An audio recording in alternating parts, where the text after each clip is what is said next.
खोल दे चल बड़ा दोबारा ला भी दई ਜਿਹੜੀ ਫੋਟੋ ਦੇਖਦੇ ਉਹਨੂੰ ਵੀ ਜੱਚ ਗਿਆ ਵੱਧੇ ਪਰ ਪਿੱਛੇ ਹੋ ਜਾ ਆਉਣ ਦੇ ਫੇਰ ਦੁਬਾਰਾ ਇੱਕ ਵਾਰ ਆਉਣ ਦੇ ਬਾਹਰ ਨੂੰ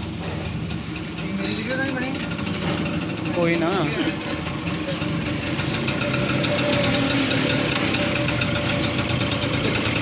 ਕੀ ਬਣ ਗਿਆ ਬਾਈ ਵਾ ਠੀਕ ਆ ਇਹ ਦੇ ਖੋਲੀ ਕਮਲੇ ਇਹਦਾ ਕਰਾਇਆ ਉਹ ਰੋਟ ਵਾਲਾ ਹੀ ਆ ਕੱਟੇ ਨਹੀਂ ਚੱਲਦਾ ਆ